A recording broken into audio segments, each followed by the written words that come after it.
moments that stretch you or moments that you feel uncomfortable in, or you find yourself saying like, oh shit, I shouldn't be here. I'm underqualified to be here. Those are the moments you should be seeking out, right? Like those are the moments that stretch you and give you sort of like a new foundation. So oftentimes, you'll hear like a career question like, hey, do you feel like you're growing in your role? And that's like a very ambiguous, in my opinion, way to ask this question. A much sharper way is like, hey, how many like, oh shit moments have you had in the last like 6 months, year, 2 years? And what are they? I think if you ask yourself that question and the answer is, it's been a really long time since I've been like stretched in some meaningful way, or I've felt like I'm underqualified to be there, then it may be worth kind of like digging into.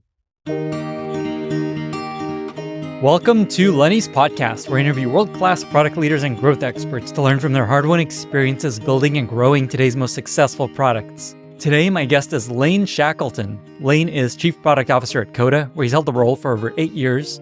Before that, he was Group Product Manager at YouTube, a product specialist at Google, and as you'll hear, he started his career as an Alaskan mountain guide, and then as a manual reviewer of Google AdWords ads. Lane is an incredibly deep thinker, very first principles oriented, and has built an incredible product team and culture at Coda.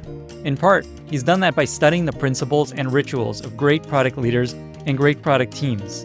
In our conversation, Lane shares what he's learned, what he's found great PMs and great teams do differently. He shares a bunch of his favorite rituals and principles, how you can implement them on your own team, plus a really clever and unique way of understanding if you're making progress in your career, plus so much more. I could talk to Lane for hours, but we tried to keep this to under an hour and a half.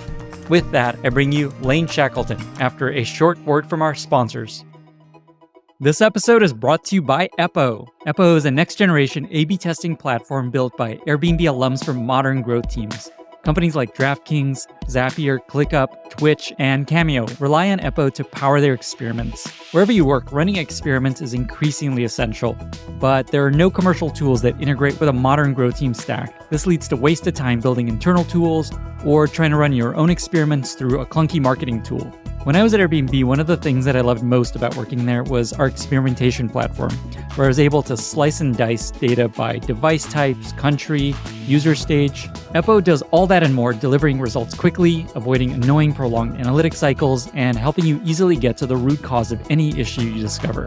Eppo lets you go beyond basic click-through metrics and instead use your North Star metrics like activation, retention, subscription, and payments. Eppo supports tests on the front end, on the back end, email marketing, even machine learning clients. Check out Eppo at geteppo.com. That's geteppo.com and 10x your experiment velocity. This episode is brought to you by Vanta, helping you streamline your security compliance to accelerate your growth. Thousands of fast-growing companies like Gusto, Calm, Quora, and Modern Treasury trust Vanta to help build, scale, manage, and demonstrate their security and compliance programs and get ready for audits in weeks, not months. By offering the most in-demand security and privacy frameworks such as SOC 2, ISO 27001, GDPR, HIPAA, and many more, Vanta helps companies obtain the reports they need to accelerate growth, build efficient compliance processes, mitigate risks to their businesses, and build trust with external stakeholders. Over 5,000 fast-growing companies use Vanta to automate up to 90% of the work involved with SOC 2 and these other frameworks. For a limited time, Lenny's podcast listeners get $1,000 off Vanta. Go to vanta.com/Lenny. That's VANTA.com/Lenny to learn more and to claim your discounts. Get started today. Lane, thank you so much for being here. Welcome to the podcast. So glad to be here. Thanks for having me. It's absolutely my pleasure. I've always really admired the way that you write about product, the way you think about product. And it feels like Coda has one of the strongest and also the most thoughtful product teams out there. And so I am really excited to have you on here and learn from what you've learned over the years. My first question is completely unrelated. I have to ask, your last name's Shackleton. Any relation to a certain very famous Antarctic explorer? Yeah, it's probably distant at best. I wish it was close. I wish I could claim as my father or grandfather. But I definitely grew up with those stories and reading a lot about him as a kid. In high school, we read Endurance, which is a great book if you haven't read it. It's an amazing story. Basically, very inspiring how he put people first and brought back all of his men from this journey to the South Pole. So have taken a lot of, lessons from that, but that's as close as I can come to the greatness of Ernest Shackleton. Okay, so there's a connection. When I think of Shackleton, I also think of the ad that he ran for people, recruiting people to join his journey. Like low chance of survival, incredibly hard, some chance for glory if you succeed, something like that. It's a wonderful ad. I think I had a mug of that when I was a kid. Yeah, amazing. Okay, so on that same topic, I noticed maybe your first job was a mountain guide in Alaska. Was that inspired by this legacy? And also, why did you decide not to pursue that and get into product management? Completely different life. Yeah. Very, very different. Very different time. Didn't have kids back then. I think I was convinced at the time I wanted a career outside. Just like love spending time in the mountains and climbing, things like that.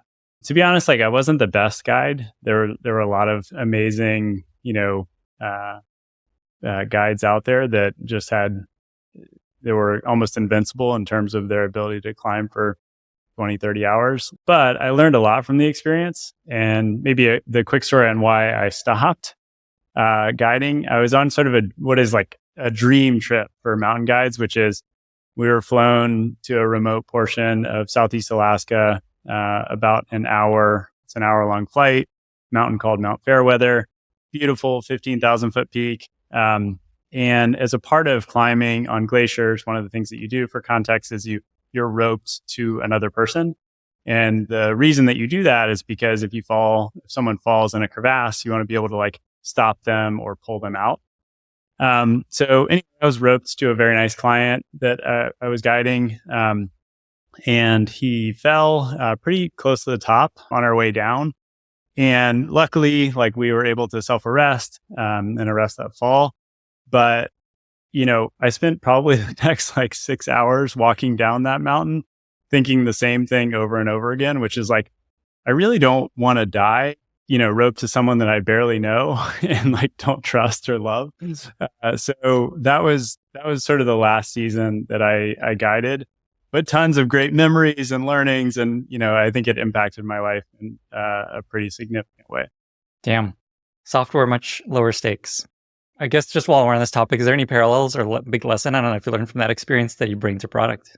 One is just preparation. I think when you go climbing or when you guide, climbing, you spend like months and months preparing for usually like a few days of climbing. So, there's that kind of preparation. There's also like just a million checklists. So before you go on an expedition, you may check a checklist of all your equipment, stuff like that, a dozen times or more. So you kind of like ensure redundancy across all your systems. So that was definitely a parallel. The other thing I think about a lot is just how to stay calm in like challenging or scary scenarios.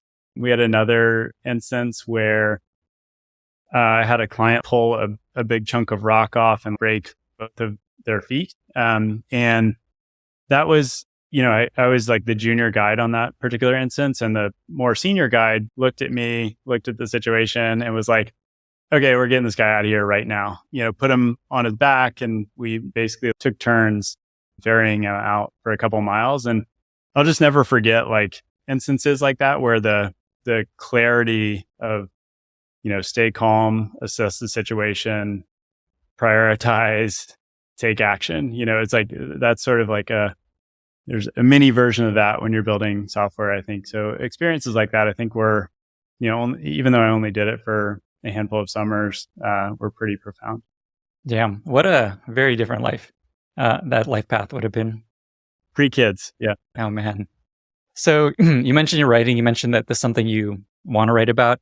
Shifting to kind of the core topic of our chat it's very clear that you spend a lot of time studying how great product managers operate and how great product teams operate. You've been doing a bunch of writing on the principles of great product management and also the rituals of great teams.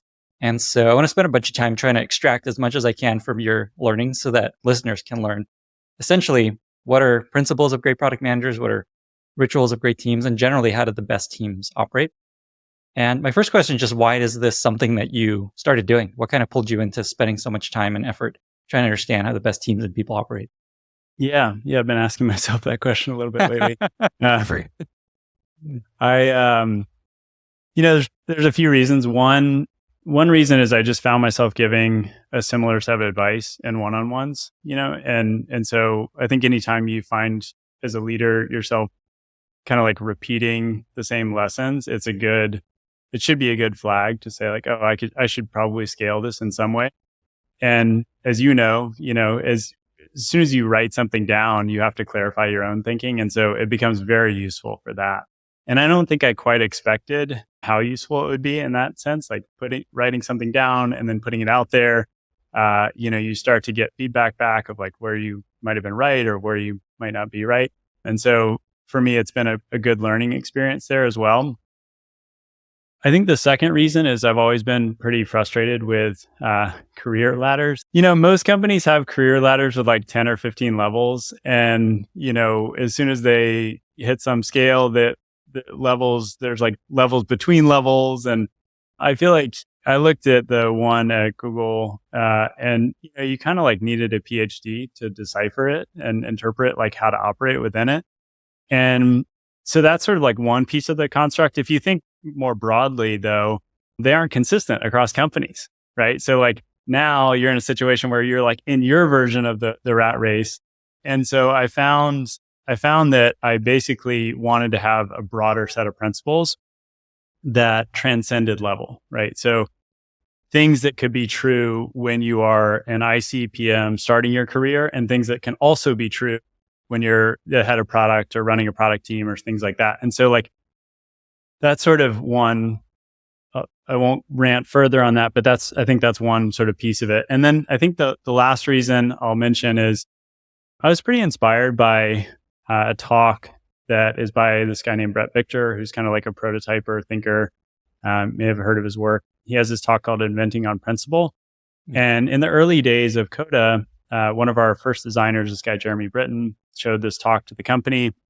And like, my mind was blown, and I think it was one of those examples of someone developing a clear view of what principles they should operate with and then like following that principle, right? And it was just sort of a meta example of how important it is and how impactful it can be when you decide on a principle and then follow it. And so ever since then, I've been thinking like, what are my principles as it pertains to like building software and other things? So those are kind of like the three reasons that, led me to start writing these things down. Amazing. We're going to find that talk and link to it in the show notes.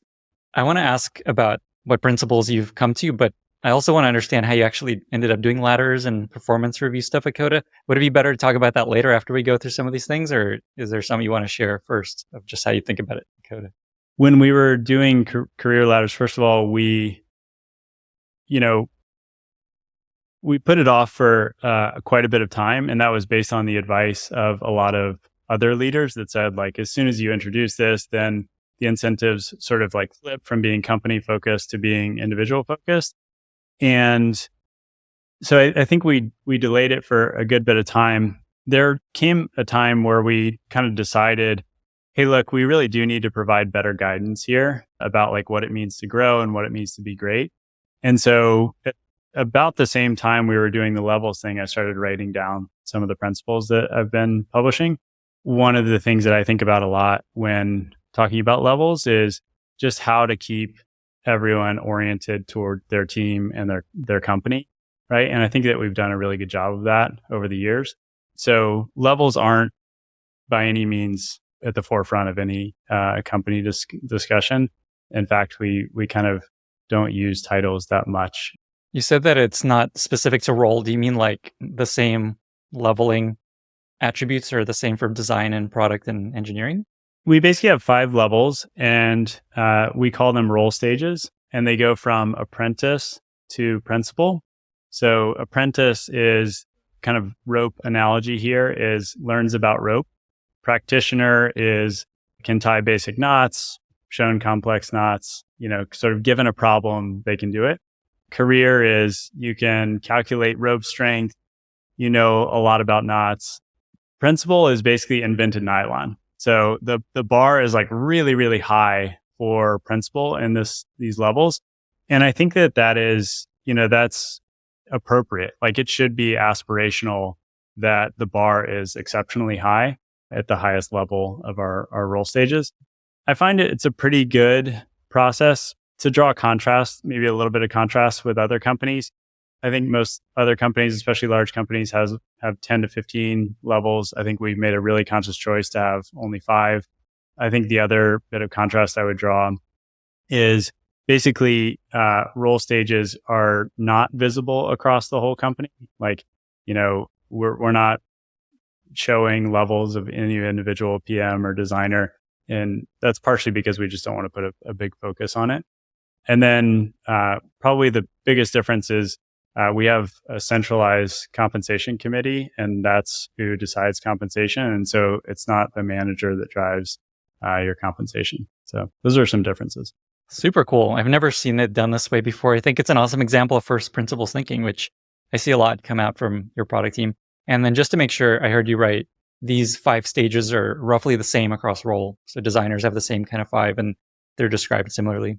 That's right. They're described similarly at a high level, but then the specifics, like if you get into it, are a little bit different. Okay. I'm going to ask about what the principles are, or a few of them that you can share.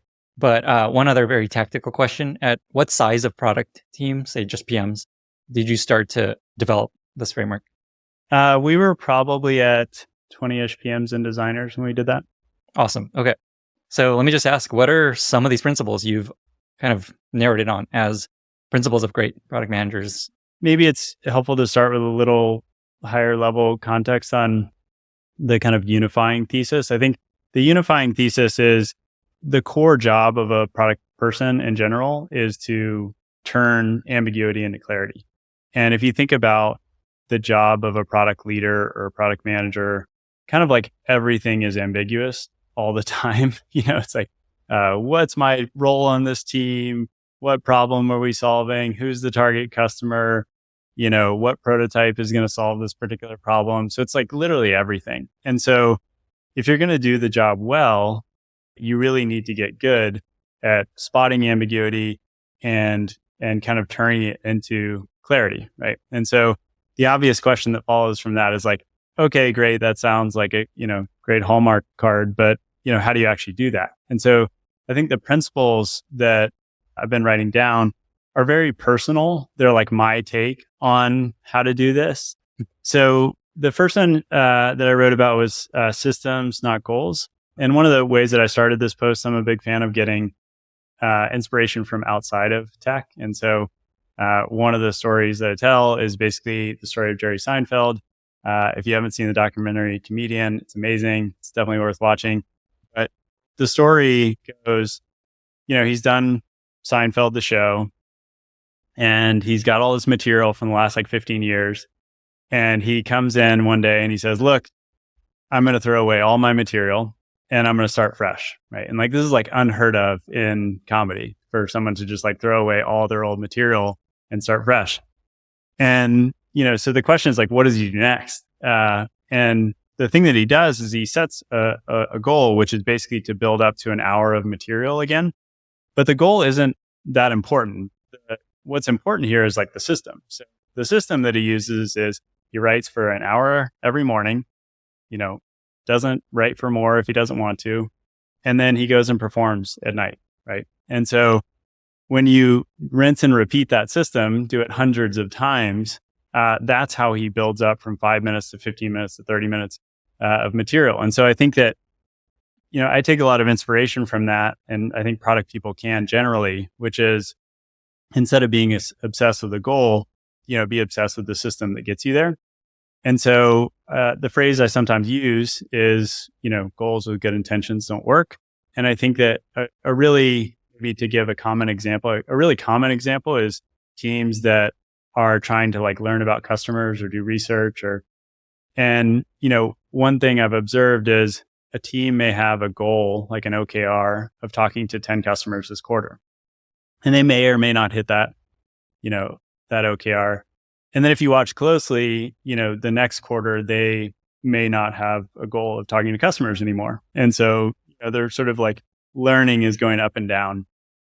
And to draw a contrast, that's just really different than a team that has some default on system for talking to customers. Every few times a week, they're talking to customers for whatever reason.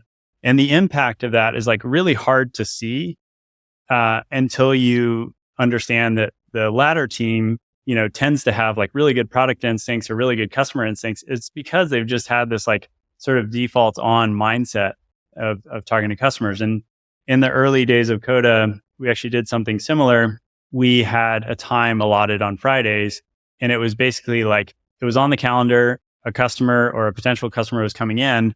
And so you knew that it was going to happen and you had to have something to show. And so like sometimes we'd be scrambling, the 3 hours before to, have a prototype ready for a customer.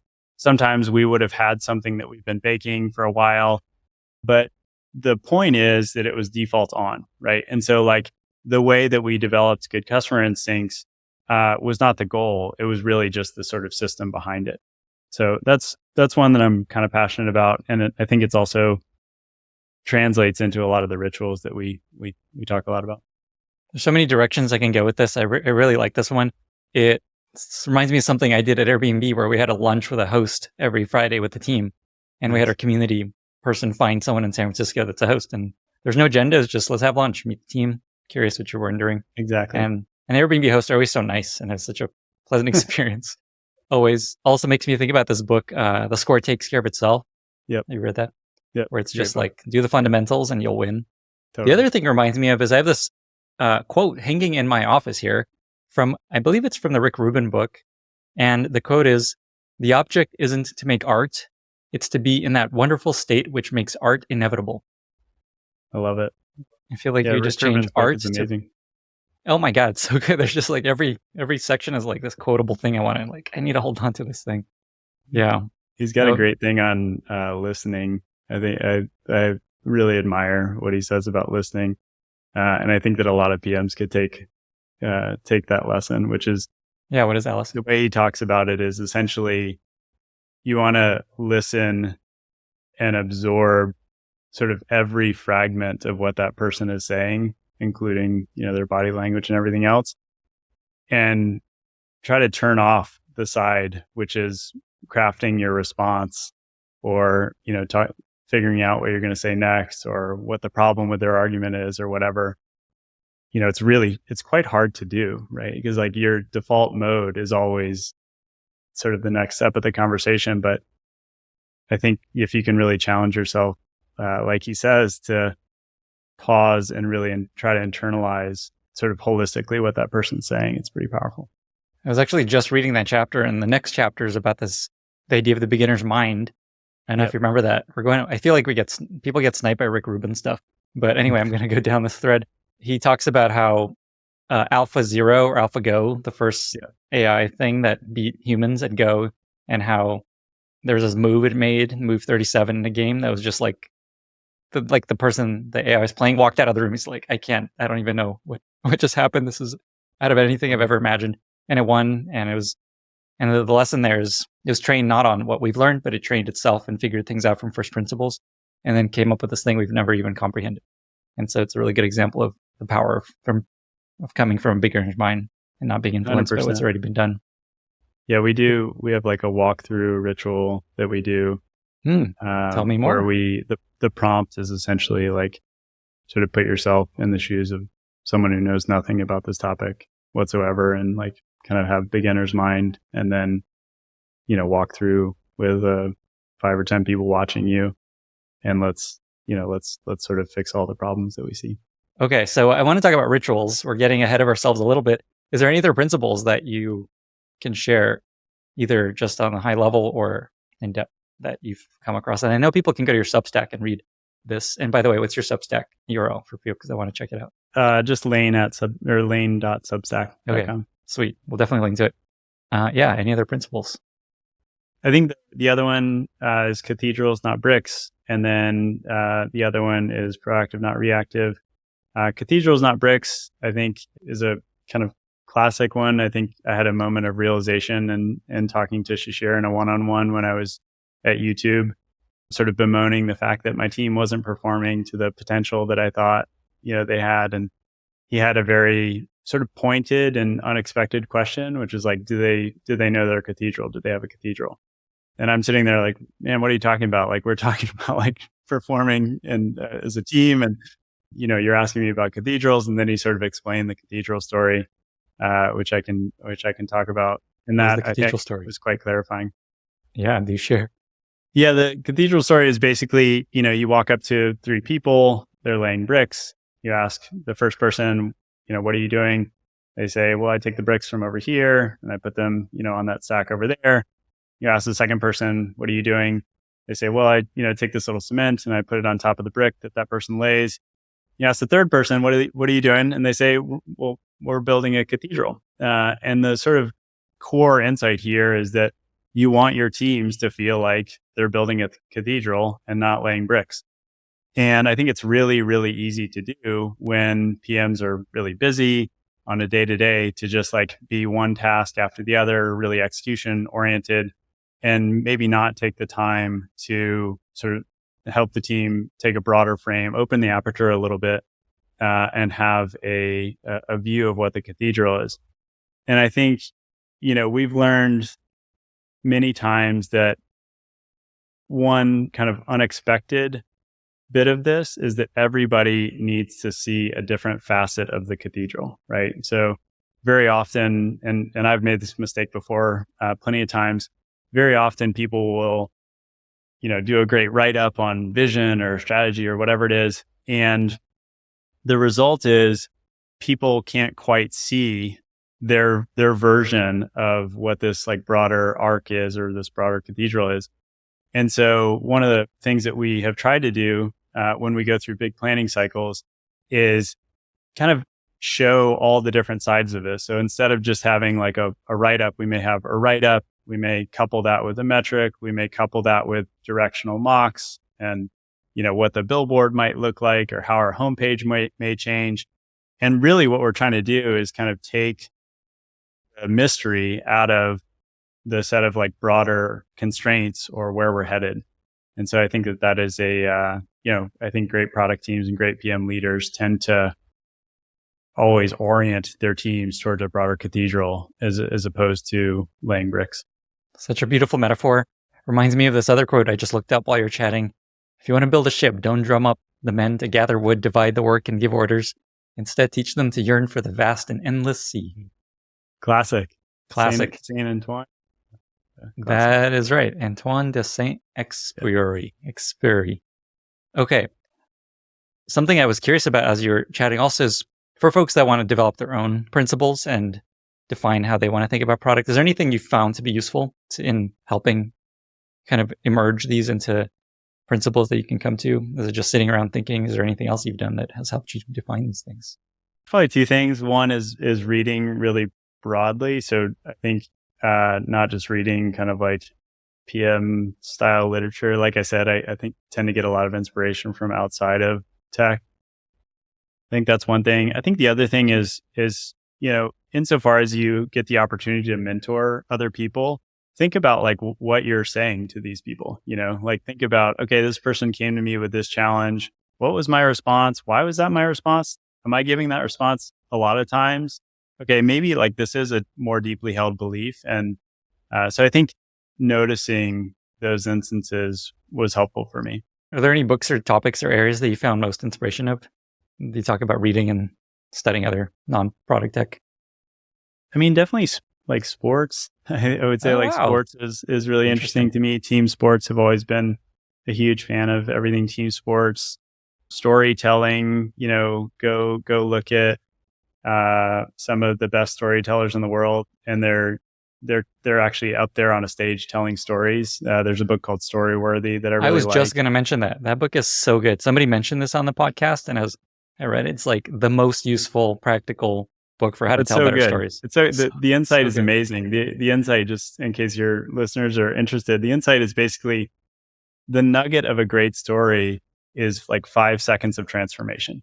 So if you just orient like everything else around that like moment of transformation, then you end up usually telling a reasonably good story. And so we actually I had a conversation with the author right after I read that book because I was just like totally enamored with it. And then we ended up bringing him into Coda, and he gave a great talk. So yeah, big plug for Matthew Dick. Great.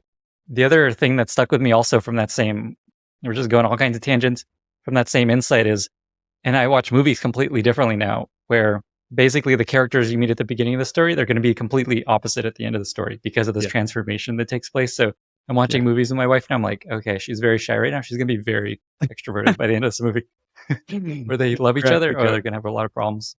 Yeah. It's so interesting. Oh, that's such a good idea. Okay, I'm going to get this guy on hopefully. And he's like the moth. He's like a moth champion basically. So I mean, that's like, what I would say is like, as maybe a principal version of this, the way that you learn, or the way that everyone and including me learns new things is like you go seek out the best at that given craft. So in this case, you go to the Moth Story Slam, you're going to see some like really good stories. Like if you ever watch these on YouTube, and then you just kind of like unpack what they're doing and how they're doing it. And then obviously I think the other way to learn quickly is to like throw yourself in the deep end. So insofar as you can put yourself in situations that are uncomfortable or having, force you to do things like tell a story or force you to come up with a clear strategy, you should always opt into those, especially, early in your career. The first thing you said, that's basically the whole premise of this podcast. Find the best at all these things and learn from them, extract and share. And the world is much better for it. Yeah, this podcast is an amazing resource. Thanks, man. You've done something very special.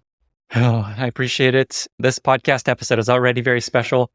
The point you just made reminds me of something that I heard you talk about, which is kind of this oh shit moment. I don't know if it's related to what you shared of just giving people a sense of whether they're making progress in their career. Can you talk about that? Sure. Yeah. I think I picked this up originally from Seth Godin, the author, and it just like totally stuck with me. The basic kind of thesis is that moments that stretch you or moments that you feel uncomfortable in, or you find yourself saying like, oh shit, I shouldn't be here. I'm underqualified to be here. Those are the moments you should be seeking out, right? Like those are the moments that stretch you and give you sort of like a new foundation. And so I have found that they turn out to be a pretty good way to calibrate whether someone is growing in their career. So oftentimes, you'll hear like a career question like, hey, do you feel like you're growing in your role?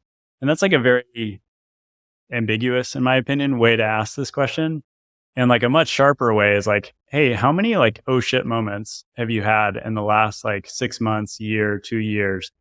And what are they? And like, I think if you ask yourself that question and the answer is, it's been a really long time since I've been like stretched in some meaningful way, or I've felt, like I'm underqualified to be there, then it may be worth kind of like digging into.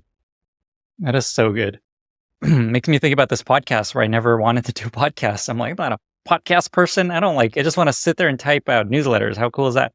And I'm like, no, I got to do it because it's hard. And I'm glad I did it. It also reminds me of this quote that I love that I always think back to. The cave you fear contains the treasure you seek. Nice. That reminds me of, have you read the book, The Obstacle is the Way? No. Say more. It's a great book by Ryan Holiday. And the kind of core thesis is it's a book a bit about stoicism. But the core idea is essentially, instead of running away from obstacles, you should be running toward them. And that's, where you experience like either the most growth or the most sort of profound moments of your life. And he gives a lot of examples in that book of people throughout history who sort of made that choice. And I think he's also given that talk to like hundreds of sports teams. So it's a good book worth reading. It's so hard. It's so hard to do hard things, man. God damn it. So we've been talking about principles of great product managers. You also spent a lot of time looking at the rituals of great product teams. And I know you're working on this handbook that I'm excited to learn more about. Can you just talk about, I guess, one, where this idea came from of studying rituals of great teams, and also just how do you actually go about learning about these rituals? I know you have this really interesting process. Yeah, I mean, in general, I'm a big believer in, good design and good product starts with noticing. And I think Tony Fadell has a great talk on this.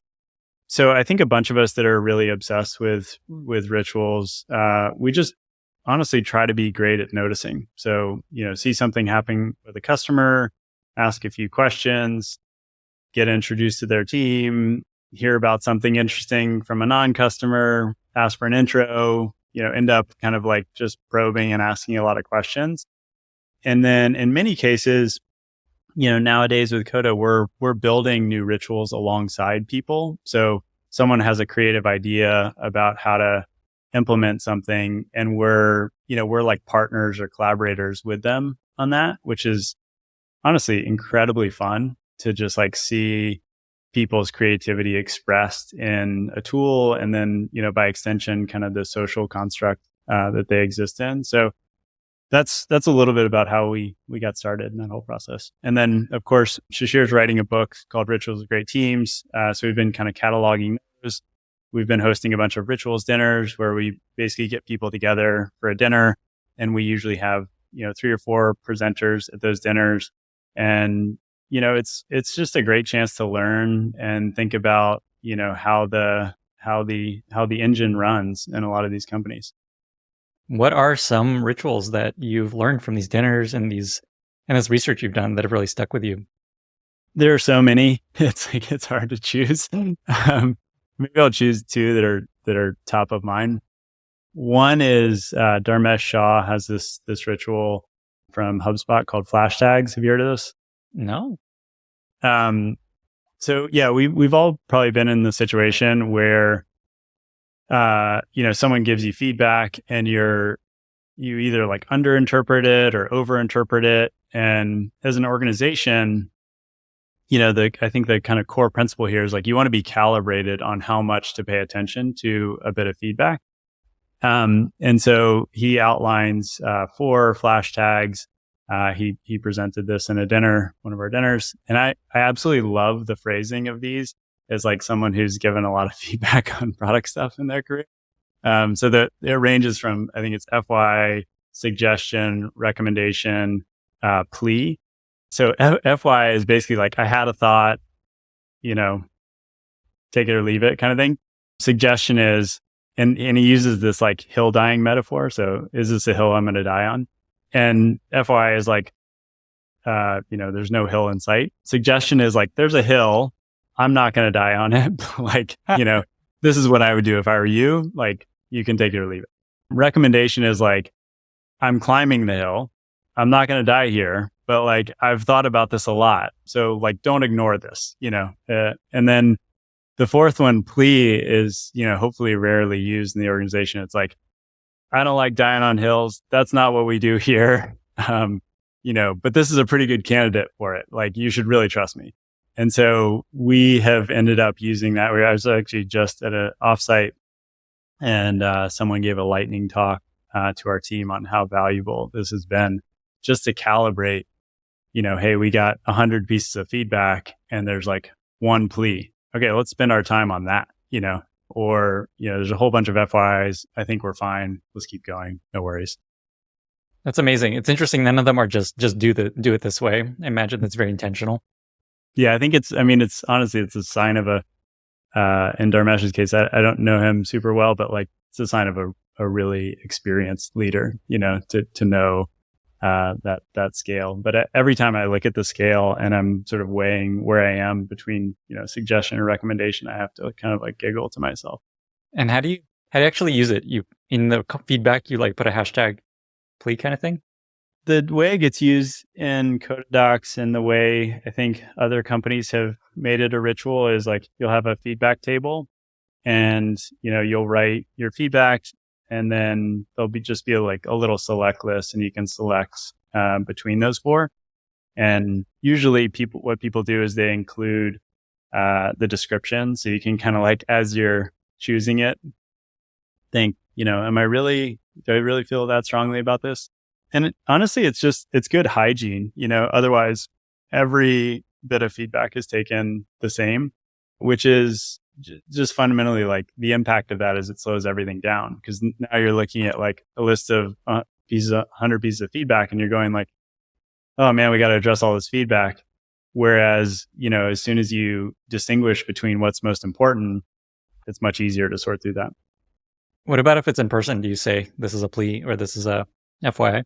Oh, I've definitely heard that in many meetings. Like, are you making a recommendation or are you making a plea? Amazing. And making the person think through that choice, I think is just a very helpful shared language.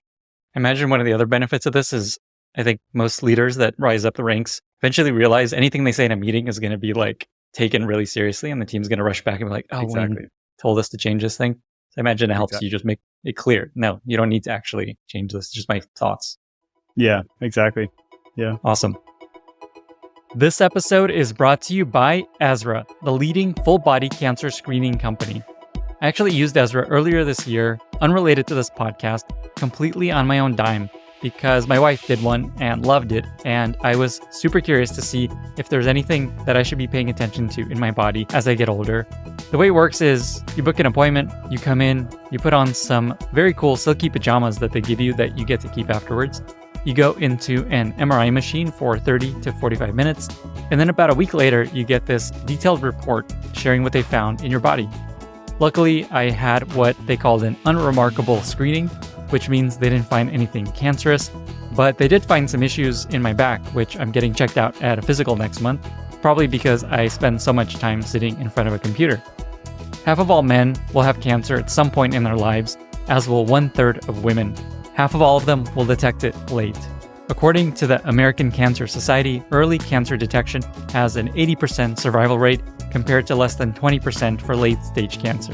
The Ezra team has helped 13% of their customers identify potential cancer early, and 50% of them identify other clinically significant issues such as aneurysms, disc herniations, which maybe is what I have, or fatty liver disease.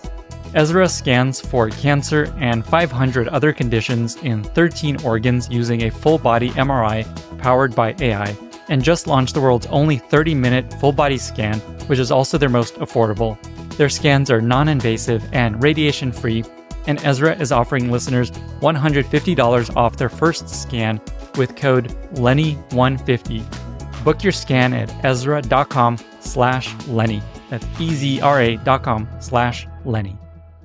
Any other rituals that stand out as really interesting, either more recently you've learned or something you're just like, oh, wow, that was genius? I guess one that I get asked about a lot on our team is called Catalyst. And I guess maybe to set some context on this one, in most product teams, the review forum is just like a really important part of the product development process.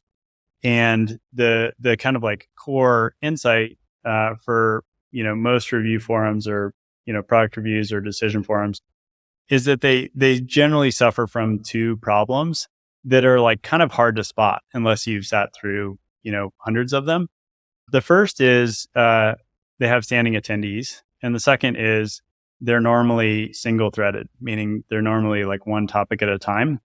So maybe I'll talk about both of those because I think they're not exactly intuitive. So when you think about what happens in a standing with a standing set of attendees, you either have the situation where you have like too many people in the meeting, or you have like not enough people in the meeting, and both of those can cause problems, right? So like if you've ever been in a meeting, I certainly have, where it's like, hey, do we have the salesperson who like knows most about this, or do we have the engineer who's actually implementing this here? Oh, great, they're not here. They're not like a part of the standing set of attendees. You either like have to reschedule the meeting, or worse, you just like do the discussion without the person who's like most knowledgeable, which seems, crazy in retrospect. The second problem is single threaded. So like one topic at a time. So if you think about, if a product development process is like, somewhat of a chaotic assembly line for a second, your review or your decision forum ends up being a big time bottleneck in many cases. And like, obviously, you want to be in a situation where product people have a lot of autonomy and they can make, most of the decisions themselves. And I'm a big believer in kind of like decentralized leadership and all of that. But there are things that cut across the company that like need to get reviewed by a broader set of stakeholders. And so what happens when those things are single threaded is, either the meeting is like really long. So it's like a 3-hour review meeting once a week. And by the end, everyone is like about to fall asleep, or it's really short and it's like really hard to get on the calendar. You're like, oh, can we get on the calendar in 2 weeks? And the downside of both, the downside of the, not being able to get on the calendar is that now you've like just slowed down the whole velocity of the company because the like throughput of your review meeting is really slow. So we built Catalyst to really solve those two problems. And so the way it works is it's essentially 3 1-hour blocks throughout the week. And the assumption is that the whole company is free. So you can get anyone in the company for those 3 hours. And each topic has essentially 4 roles: driver, maker, brain trust, and interested. It's a very transparent system. So like a salesperson can say, oh, I'm interested in this product development, review. I'm just going to mark myself as interested. And then the driver is like the person who's actually going to like drive the meeting, drive the decision, drive the outcome, things like that. And basically this is all centralized in like one doc. And what happens is the day before, that hold that's on calendar gets removed. And then you have specific topics that get added. So there may be like 3 topics going all at the same time because they don't have overlapping attendees. And, the impact of this, I think, if you really watch it in progress, is huge. Like you basically have many topics running all at the same time. So the throughput is much better. And you have the right attendees every single time. And you have like a clear set of like drivers and roles in these meetings. So that means that like we can review work much, much faster with the right people. And ideally that results in, more value to our customers, more things getting shipped, just a higher velocity organization. So that's one that we get asked about a lot. And actually a couple of weeks ago, we spent a while kind of remaking the template for that one. I love that ritual. You actually wrote even in more depth in the post that we worked together on how Coda builds product, which we'll link to if folks want to try this out. And you link to actual templates people can actually use at their companies. Yeah. When someone's listening to this and they're like, oh, wow, this is extremely cool. How easy do you find for people to take a ritual from a company and implement it? Like how much of that is cultural and it's hard to transplant? Or do you find people can take this Catalyst idea and plug and play at a lot of companies? Yeah, I think it depends a lot on what your role in the company is. Like, if you're, maybe to say the extremes for a second, if you're like a brand new PM to an organization, you probably shouldn't go try to like remake the whole product review cycle that like the head of product is really passionate about and is like crafted. But, you can probably take a decision template or some interesting ritual that has facilitated a team, in the past and use it with your team. Another one of my favorites there is $100 voting. We use that a lot in the context of planning. And I find that like creative rituals like that are easy to pick up for teams because oftentimes it's like, okay, maybe I'll describe the ritual real quick. So yeah, I was going to ask. The ritual is essentially you can take any set of, problems or solutions or themes or, whatever you want to get people's input on. And you put those into a table. And then people can basically vote with their dollars. And usually you allocate $100. And so people will go through and say like, oh, I want to allocate $10 to this and $20 to this and $50 to this because I think it's really important. And I have found that, especially in planning processes, little rituals like this are great at kind of like getting the elephant in the room out. So it's like, oh, wow, we have like a huge spread on this one particular, problem. You think it's a huge problem. I don't think it's a problem at all. Let's talk about it, And so I think a lot of, if going back to the thesis of turning ambiguity into clarity, a lot of this is like, we're trying to get the ambiguous stuff out there so that we can make it more clear.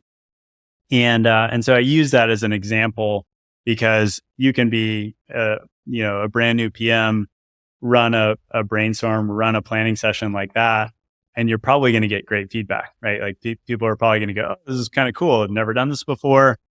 Now, to go to the other side of the spectrum, we help a lot of companies that want to remake a whole process. They want to remake like a review system like Catalyst, or they want to remake, their decision kind of like rituals. And so in in that sense, we're usually talking to like a head of product or director of product or VP of product and someone who tends to have a lot more agency over, the way that the team works. Coda is interesting in that it feels like you have pretty stable processes for planning and reviews. I find most companies just like every 6 months rethink a lot of these things. I guess that's probably a sign that you found something that's really good and works and you don't have to redo it. How much are you radically changing the way you operate versus working in similar ways? Is there how do you think about that percentage wise? People are always coming up with new creative ways and to kind of like make their teams run better, make decisions go smoother. And we're kind of continuously adopting those, but there's definitely a backbone of the system. Like the backbone of the system is Catalyst and tag ups and the concept called bullpen. And then, there'll be a lot of iteration on top of that. And even those systems went through a lot of iteration. Like I talked about how the calendar hold got removed and then like individual topics got added. I mean, that took us launching like automations and the ability to add things to calendar in order for that whole process to really work. So in the years prior to us launching that, we kind of did it with very manually. So I think there's still a lot of creativity that I see every day. So I'll give one quick example. One of our PM leads on core product, this guy Nathan, he basically saw that a lot of decisions had a lot of different stakeholders because like he's in the core product and now he's leading the core product team. So he's trying to figure out what guidance do I give to each of these PMs on like who to involve in these decisions, because like every one of these with core product feels like they impact everybody. And so like a very simple thing that he did, probably in the last 6 months was he had a table of all the upcoming decisions and then at a tag up, which I can explain if you want, but basically with a small set of stakeholders, he had all the upcoming decisions and then he let people hit a little reaction and say, oh, I don't need to be involved. Just notify me of the decision after, or hey, I have some opinions, but you can keep going. Or no, I really want to be like heavily involved in this decision. And it was like such a pro move. It was like I've been through a million of these. I don't want to treat every one of them the same because if I do, it's going to slow down the velocity of this whole organization. And so instead, the majority of those, Shashir or I or Oliver, the head of engineering, will say, I may have some opinions, but keep going. Like that's kind of like often the default. And then there are plenty where we say like, just notify us of the decision after. And in doing that, Nathan can now give better guidance to the PMs on his team and say like, hey, you don't really need to involve like as wide a group as you think. So just like keep going and check in later. So I think those types of little iterations are usually based on a really good insight. It sounds like a dream come true for a platform team to reduce how many people have to be involved in all your planning and decision making. And that process, in which you call it tag up, maybe just briefly explain it. And then I want to talk about this handbook you're working on, which is going to, I think, cover a lot of these things. Tag up is based on this insight that a lot of work and project work tends to get discussed in one-on-ones. And actually, it's really an anti-pattern. It's a pattern you should try to avoid. So if you're talking to your manager about product work, what's not happening in that moment is your eng lead and your design lead, they're not hearing that. And so you end up with this like big game of telephone where, you'll have a conversation with your manager in one-on-one. They'll go back and translate it to their engineering and design lead. And of course, like the fidelity of, the game of telephone, something is lost in all of those transmissions.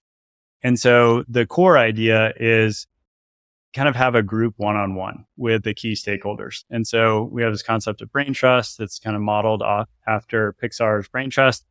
And so we'll have a tag up with a small set of people from a given team, or sometimes we have kind of larger groups, and then they meet with their brain trust.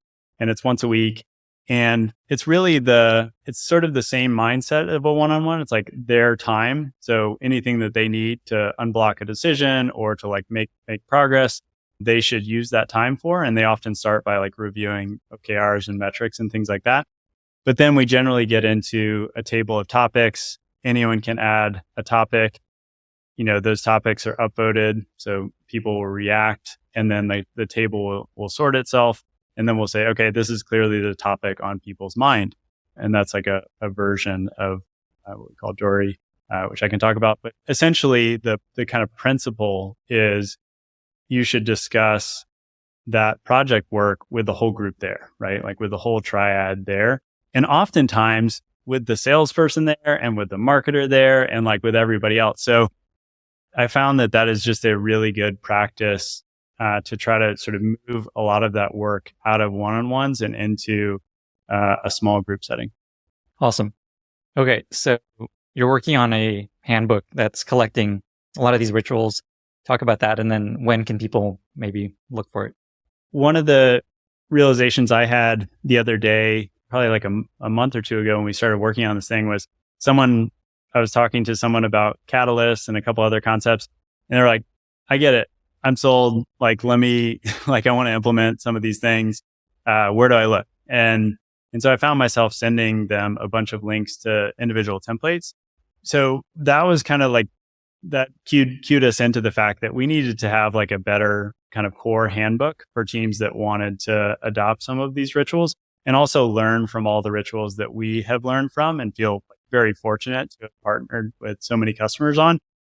And so what we did was started writing this handbook, and it's going to come out hopefully by the time this recording is done. And in it, we'll talk about, everything from rituals like catalyst to decision rituals to a lot of like planning and strategy and roadmaps, that kind of stuff, and trying to pull out the most interesting patterns and also give people a pretty practical view of like how to implement these things. So I think that's what has been lacking sometimes. Amazing. We'll definitely link to that. Hopefully it's live by the time this goes out. We'll make it happen. I know also you said Shashir's working on a book that's related and basically rituals of great teams. And Shashir was on the podcast and talked a lot of some of these other, he talked about Dory, so we don't have to get into that. If people want to learn about Dory, they can watch that episode. It was one of the earliest episodes, actually. One of the most popular. Yeah, I remember that. Okay, cool. So I have a bunch of random questions now. I'm just going to go in a few different directions. One is, you wrote this post that you call Learn by Making, Not Talking. Is that another principle, by the way? Is that amongst your many principles? Okay, yeah. Awesome. So in that post, which we'll link to, you show the story of how you and the YouTube team came up with skippable ads, which was, I didn't realize was such a controversial, but thinking about it, obviously, like letting people skip ads, I could see why people were not excited about that. Could you just tell that story? And basically, it's like the story of how skippable ads on YouTube came about. Yeah. So I moved over to YouTube shortly after the acquisition. It was an amazing, like tight-knit team. It definitely felt like the Wild West. It was, we were getting sued by Viacom for $1 billion when that was a lot of money. No advertiser wanted to talk to us. It was essentially viewed as like a site of cat videos and dogs on skateboards and things like that. And then I guess the other context, the sales team was like very nascent, and all they wanted to sell was the homepage, and for good reason. Like that was where you made your money as a salesperson. And so, I had just been sponsored by Salar and Shashir to become a PM. It's a longer story that I'll leave out for now and we can go into. But, on day one of being a PM, Shashir's like, great, you're the new guy. You get the project that nobody else wants. And that's called skippable ads. And, we've got this crazy idea that we can align the incentives of advertisers and viewers and creatives in this like really clever way by putting a skip button on the ad and then charging people for views. And the latter part we hadn't quite cemented yet, but it was like part of the core idea. And so the thing I write about in this post is like, as a new PM, this feels like a really consequential decision, right? It's like, we've got this like new product idea. Nobody really wants it. Like advertisers don't want it. The sales team doesn't want it. And it's like a very unproven thesis. And so the thing I write about is like, these are the types of things that you can debate for like months or years, And I was sitting in a one-on-one with this guy named Phil Farhi, who's an amazing product leader and was my boss at the time. and we're trying to figure out what to do and how to handle all the different dynamics. And he just kind of like stops and he's like, you know what? Like just test the extremes, start the experiment tomorrow. Like then we'll figure it out essentially. And I think his point was like, look, we can debate this forever. So like, I would rather us see the upper and lower bounds of like how good this could be or how bad this is going to be like immediately. And so, we launched a set of experiments. This guy, Jamie Kearns, who's still there, tiny little skip button, on one experiment, giant skip button that covered the entire player on the other side of the experiment. And within a few weeks, I think we had developed some conviction, based on some very directional data that we were onto something. And so the lesson that I took, this is many years ago, and I've seen this proven out hundreds of times since, is, stop talking about it and like go make something. Go like run an experiment, go make a prototype, go write a doc, go make a mock. Just don't talk about it. And I found that people, also as a leader, people really follow that concept. And I also found that it's like, it transcends level, like I'm not talking just to ICPMs. I'm talking to like heads of product and CPOs and CEOs to some degree. Like, you should always be out there trying to learn by expressing your ideas and putting them out there. And that's much more valuable in many cases than, pontificating about it or having endless, circular discussions on it. It makes me think a little bit about Twitter, where they spent years just thinking about the edit button or all these different changes. They're so scared. They did so much research. And then now it's just like they're changing things left and right. Everything's fine. Everyone's still using it. Shows you that you don't have to be so delicate. Yeah, it's almost never as bad as you think it's going to be. So yeah, it's just a question of how much better it can be oftentimes. You mentioned in your early career, we talked about your Alaska guide phase. Something else I saw is that you are on the AdWords approval team. You're basically reviewing ads people submitted to run on AdWords. And that's kind of how you started in tech. So I guess, first of all, is that true? And then second of all, how did you graduate from that phase and become this chief product officer of one of the fastest growing, most interesting companies in the world? That was a really memorable time. It was, there's an amazing cohort of people that started in tech. I think there was like 200 or 300 of us at that time. And then eventually thousands that started in Sheryl Sandberg's organization. I guess maybe some quick context. Before running ads on Google.com at that time, you had to have them manually approved by a human. Before that was like handled by machine learning and, outsourced to other countries. And so there was this process where basically an ad would show up on your screen. You would mark it family safe, non-family safe porn. And then you would, based on that, it would either run or it wouldn't. And actually, funny enough, some of my most successful friends were terrible at the approval bin. Like they failed the rote task of approving ads. They just like couldn't handle it. And they went on to be like really, really successful. So after working on ad approvals, at that time, I moved to chat support. It was basically like when AdWords was launching chat support. I remember very fondly having 2 chats, chatting with 2 advertisers at once. Moved on to phone support. That was 8 hours a day of talking to AdWords customers. Really a total roller coaster ride. It was basically like 1 minute you would pick up the phone and it would be someone from a Fortune 100 company trying to spend like millions of dollars on AdWords. And then like the next minute you would be on the phone with like a psychic or a taxi driver that was like warring with their compatriots over some really specific keyword. I think there were kind of like 2 lessons that I would draw from this. One is I had a mentor at the time, and his advice when I was starting my career was basically like, you have to get customer facing from the very beginning because you're going to end up serving a customer your whole career.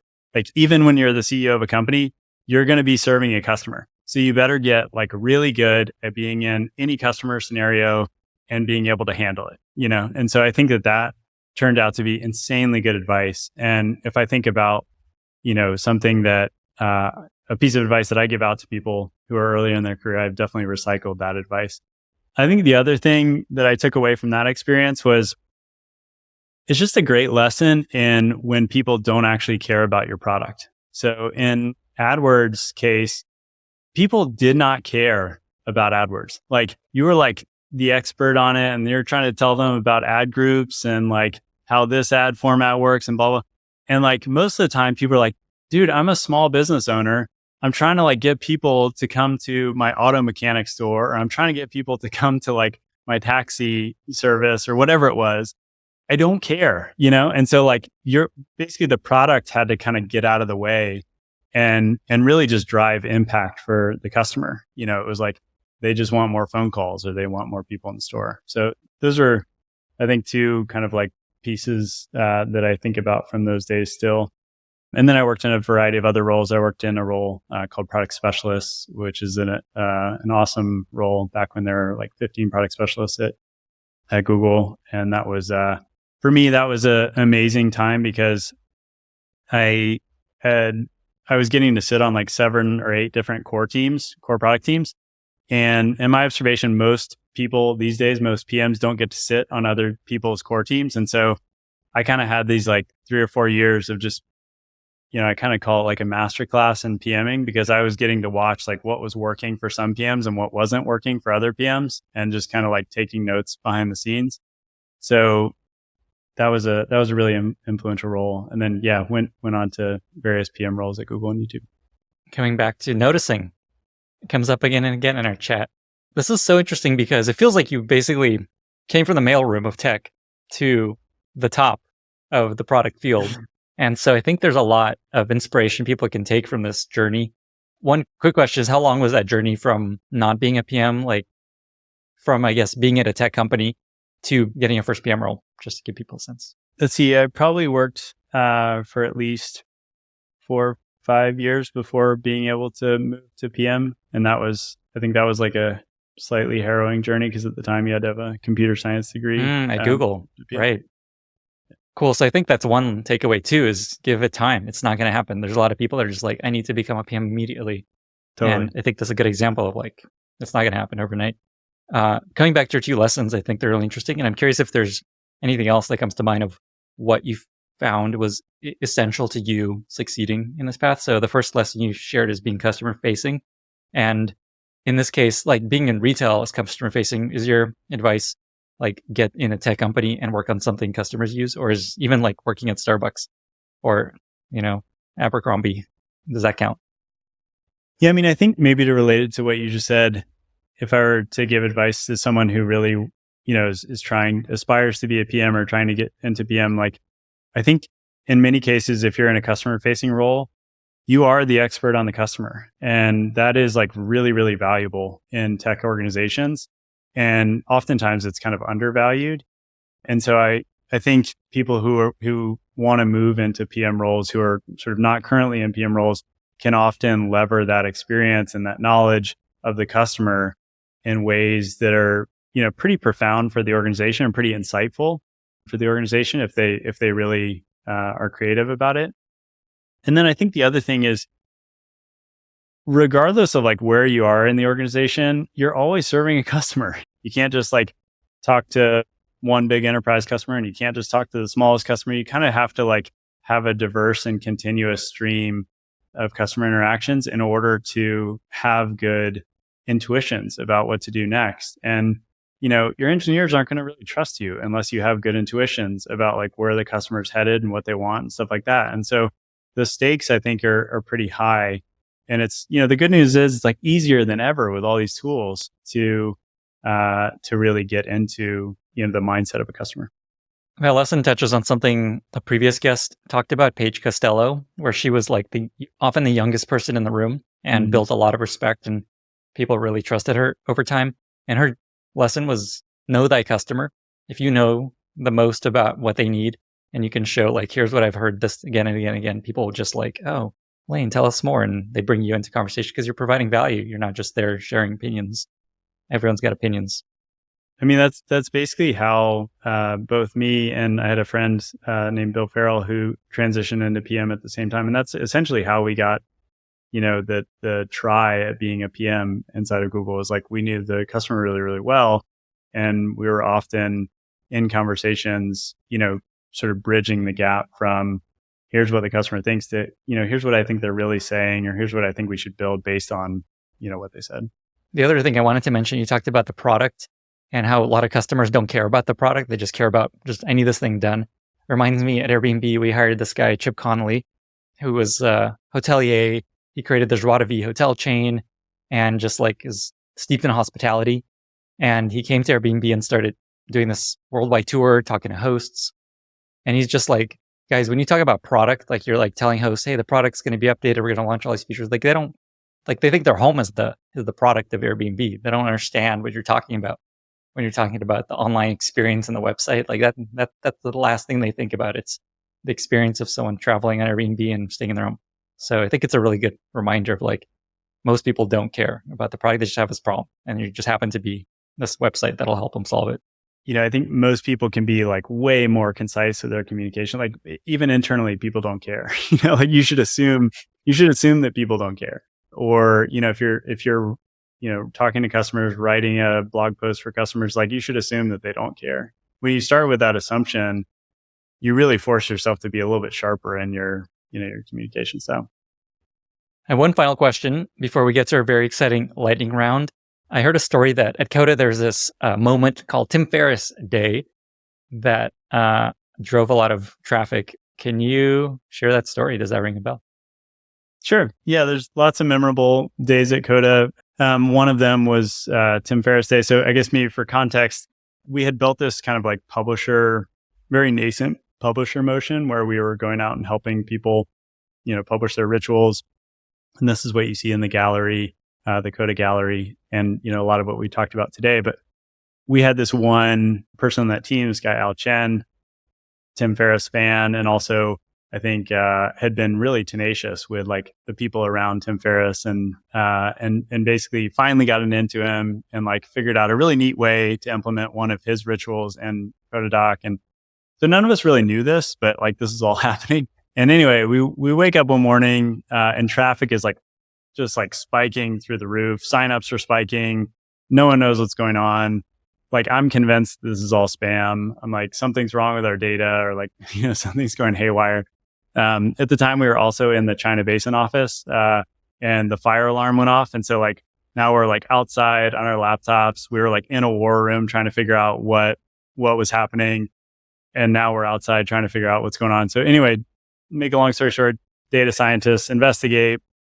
And, we have eventually figure out that we had been featured in Tim Ferriss's email newsletter. And, I think early on, you hear this lesson or this adage of first time founder, build a great product, second time founder, build a great distribution. I think that was one of those early big cues to think about, the importance of content distribution and the importance of these publishing flywheels. And it definitely made us double down. We're okay, if we can do this with Tim Ferriss, what's next? And we definitely spent a few months trying to reach that, that high watermark that was set that day in traffic and signups. So it was a fun, memorable day, and people for the subsequent 1 or 2 years, would refer to it as Tim Ferriss Day. So funny. I bet Tim Ferriss had no idea what he did. No idea. And I'm hoping you have a Lenny's podcast day once this comes out. Everyone's going to be freaking out. What is going on here? Is there anything else you wanted to share before we get to our very exciting lightning round? Maybe we're talking really briefly about two-way write-ups. Yeah, let's do it. Yeah. I had that in my notes, but I skipped it. So I'm glad you mentioned it. Cool. Yeah, I mean, this is a concept that I wrote a bunch about and I often now get asked about. And I guess maybe the historical view of this, I got really obsessed with the history of how work gets discussed and decided upon, and kind of broke it down into 3 phases. And so the first phase was 1980s. We had PowerPoint. It was this amazing tool. You could manipulate shapes on a screen, and we were all using fancy clip art, and it was really fun. But we've all had the experience of being in a really long PowerPoint presentation and kind of someone's droning on in their slides and stuff like that. Second phase is in the early 2000s, kind of 2 things converged. One was Google bought this company called Writely that became Google Docs. So instead of having Word on your desktop and sending files around, you now had kind of like online collaborative editing. And the other thing was Jeff Bezos sent this very famous memo, which basically said, no more PowerPoint at Amazon. And what that did was kind of started in earnest their 6-pager ritual. So you can read all about this in the book, Working Backwards. It's really good book, Colin Breyer's book. And so that started, I think, what was kind of like what I'll call the one-way write-up phase, which is like you're writing down your ideas, you're expressing them clearly. It's in prose, so you have to be really clear. That was like a big step up, I think, from always presenting work and deciding on work via presentations. And then kind of the thesis is that we're like in the midst of a new phase, which is essentially two-way write-ups. And that's where it's more conversational and feedback and discussion is like actually part of the content itself. So that's kind of like the broader historical arc. But if you think about it, PMs and like product people are always at the like brunt, they sort of feel this the most because they're the ones that are like driving decisions and really the ones that are driving discussions oftentimes in companies. And so, I think the problem with one-way write-ups, I felt very deeply at Google and YouTube. And just to name them, the first one is you would always be trying to figure out like who's read your write-up. So, I have many memories of sending a write-up out at 11:30 p.m. and then like waiting patiently for the avatar of like the SVP in my area to show up in there. And that was like a sign that they had like read it, which is like, just totally insane if you think about that behavior. The second one is you end up having a lot of the discussion in the comments itself. So, this is a space that's really built for like grammar and spell checking and things like that. And you're having like these really meaningful discussions in this kind of like 100 pixel right margin. And part of that, I think, is like there are all these questions that are being raised. And so you have really no idea like what the most important question is. And so if you're facilitating those discussions in one-way write-ups, you're often like going through the comments in the 20 minutes before that session, trying to figure out like which one of these do I want to address. And then the other behavior, and I don't know if you've ever seen this in a doc, but like in one-way write-ups that you see a lot is like there'll be just a mega comment thread on like the title of the doc. And it's like people are like, I don't think we should do this. Or like, you'll get into this 30 comment thread on the title because that's like the best place to put your like overall thoughts. And I saw this like pattern all the time. So if you live that life, I think the world of two-way write-ups and like the way that I think a lot of our customers are doing it, and you can do this on other tools besides Coda too, I think is quite a bit better. You end up, I guess the alternative to go down that list is you have a done reading button at the end of a write-up. So now you can say like, oh, these are all the people that have read this. And like, I think even you see a pattern in some of our customers where if it's like a particularly long write-up, you'll have 3 done reading buttons. So you can kind of see like where everyone has gotten to. And then the second thing is making sure that you're actually addressing the most important question. So instead of pulling questions out of the comments and trying to figure out which one to address, just putting those in a table and then letting people upvote those. And that's what we call Dory. And then I think probably the most valuable is sentiment or pulse, which is, how do you feel overall about this particular proposal? And if you think about, the contrast between like a comment thread on the title and seeing a list of all the sentiment, how everybody feels about this proposal and really being inclusive to the entire audience, it's just wildly different. I think in my particular experience, I'll give you one example. I wrote this proposal. This is now a couple years ago. I thought it was going to sail through, no problem. I thought I was going to get 4 out of 5 and 5 out of 5 smiley faces from everybody. That's sort of how the sentiment table works. And one of the like lead designers basically said like 1 smiley face, we shouldn't do this. And I was like, oh man, this particular person's like not really vocal in meetings. And so I would not have heard that feedback. It was like very unlikely I would have heard that feedback unless, they had a sentiment table, a place to add that. And so I think the kind of punchline on all of this is I really authentically believe that this is sort of where we're headed. And, hope that a lot of PMs and product teams adopt this in general. I'm so glad that we touched on it. And there's a template or an explanation of this that you wrote up that we'll link to. Yeah. Great. Yeah. Awesome. Is there anything else that you think that we should touch on that we haven't touched on? Yeah, I think one thing that we've discussed before is just about strategy and planning and stuff like that. So it may be useful to touch on a couple kind of like insights there. I think there's kind of like two insights in the strategy and planning thing, and this is again in the handbook that we're writing. But the first that I end up seeing a lot is just this idea that like OKRs are not actually strategy. So, I think the way that we plan and the way that our customers plan, the kind of key point is it's critical to disconnect like strategy discussions from OKR discussions. And it sounds really obvious, but it's like, I think a very common mistake. And I think a really simple question to ask yourself is like, do we have a separate strategy process or strategy ritual that is like distinct from OKR setting and like metric setting and goal setting? And I have found, you can pick whatever strategy framework works for you, but I do think it's quite important to pull those two things apart. The other kind of like rule that we live by on the planning side is what we call a 10% planning rule, which is essentially, just ensure that you're not for a given time period planning for more than 10% of that execution period. And I think this is a really easy mistake to make. I mean, this is a hard fought rule because we've made that mistake before, but you end up getting kind of like bogged down in planning or saying like planning felt rushed. And so we need to make it 3 weeks instead of 1 week or whatever. And the byproduct of that over the course of a lot of time is that you end up, just planning way too much. And oftentimes, you really don't know what's ahead until you've, launched or learned something. And so I think that's a pretty good rule to follow. I love that rule. I found the same heuristic. So 10%, like if you're planning for a week, plan for half a day, planning for a month, maybe like 3 days. Yeah, I love it. With that, we've reached our very exciting lightning round. Are you ready? I'm ready. What are 2 or 3 books that you've recommended most to other people? One that comes to mind is Turning the Flywheel. It's a little manuscript book. Jim Collins wrote it. It's really, I think, a very succinct and very fast read about how flywheels work. We talked about Storyworthy. I recommend that book a lot. Good Strategy, Bad Strategy. Love that book. Very simple framework that I've reused a bunch. Maybe outside of tech, Waking Up is a book by Sam Harris on mindfulness that I really like.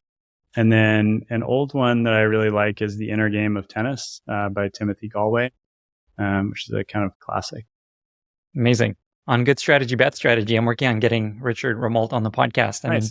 Talks with his agent, and they seem to be excited. So we'll hopefully that actually happens. And then you inspired me to try to get the Storyworthy guy on. So yeah, what a cast of characters we're going to get on here.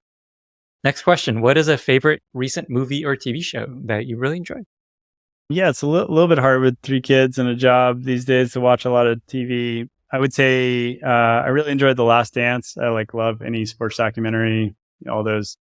Have you seen Underrated, Steph Curry's new documentary? No, I haven't. I got to watch that. It's really good. I've been rewatching Arrested Development. That's also just a timeless classic. Classic. I love that Michael Cera is in the Barbie movie, not to give any spoilers. That was a funny surprise. Next question. What is a favorite interview question that you like to ask candidates? There's 2 I really like. One is teach me something that I don't already know. I think it's just an awesome way of seeing if someone's going to lean in and really figure out what you don't know, and then how passionate they are about sort of pitching what they do know. I think is really fun. And then Shashir and I have been asking a version of teleporter question and evolving it for many years now. So I like that question quite a bit. Shashir shared that question in his episode, and we make TikTok clips out of some of these conversations, and that clip just went crazy. People love it.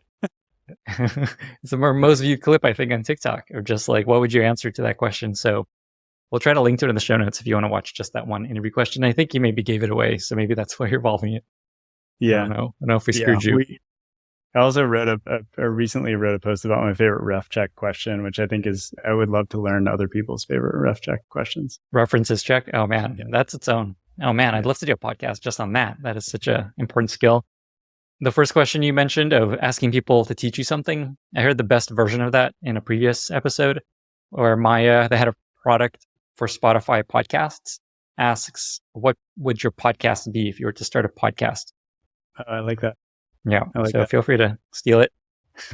Yeah, I sometimes do a version of making them explain it two different ways after, and making the candidate explain it two different ways, and saying like, okay, now you have to explain that to your grandparent, and then like now you just told me about sewing or some hobby of yours, like now sell it in its like most technical form to someone who knows everything about this particular topic, and so it's like kind of fun to also see the range that people can operate. Awesome.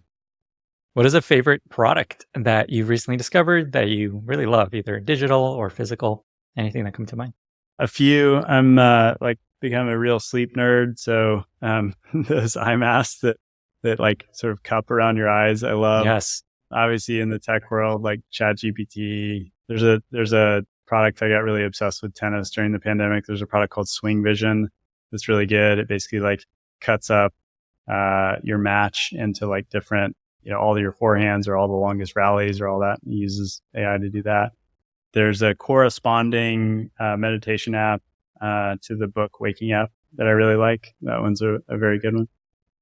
We live not so far from each other, so we got to play some tennis and I could check out this very cool product. Yeah.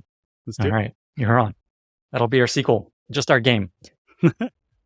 Next question. What is a favorite life motto that you either repeat to yourself often, like to share with people around you, share with your kids maybe? I don't know if it's a motto as much as it's just a way of being. It's essentially the present moment is all that we have. Realizing that our attention is very often on the past or the future. And in so many ways, the present is where it should be always. And so I think that is something I think about a lot. I think maybe more broadly, I had a mentor who roughly said a version of like make things happen. And so I really try to apply that to anything that I do, if that's like work or life or sports. I try to be the person who creates like momentum and positive change and progress. And so I think that's like generally a good kind of motto to live by. Beautiful. What is the most valuable lesson that your mom or your dad taught? My mom's a psychologist and a professional counselor. So certainly active listening, maybe the tech version of that or the modern version of that is like steel manning someone's argument, being able to like repeat back to someone what they said in a better form, more clearer form. So yeah, she's an amazing woman, taught me a lot about listening. Final question. You're a guide in Alaska helping people climb. If someone were to pursue climbing, is there a tip or a lesson or something that you think people should know to get better at this or to know before they go down this route? There's kind of a saying, which is like the safest climber is the one who knows when to come down, essentially. And I think that there are many times that you have to kind of like put your ego in check and come off a mountain or come out of a climb because it's not as safe as you thought it was. So I think that's maybe one. I think the other is, it's probably not a one-way door. So I think in many ways you can do climbing and you can do some of these outdoor pursuits on the side, or you can always come back from them. So it's maybe not as big of a choice as some people think it is. Lane, I said at the top of this episode, Coda has one of the most thoughtful product teams out there. And I think it'll be clear to people after listening to this why that's the case and where it trickles down from. Thank you so much for being here. 2 final questions. Where can folks find you online if they want to reach out and ask you any other questions? And how can listeners be useful to you? I'm on LinkedIn and Twitter, and I have a Substack. We'll be releasing that handbook for product teams that I will probably post on Substack. And in terms of useful to me, yeah, give Coda a try. Give us feedback. I love hearing from product people all over. It's like one of the bright spots in my day to hear all the creative rituals that come from this community. You've created a legendary community of people, and so they always give very thoughtful feedback. So I'm very open to all of that. And yeah, thanks for having me. Awesome. Lane, thank you again so much for being here. Thanks. Bye, everyone. Thank you so much for listening. If you found this valuable, you can subscribe to the show on Apple Podcasts, Spotify, or your favorite podcast app.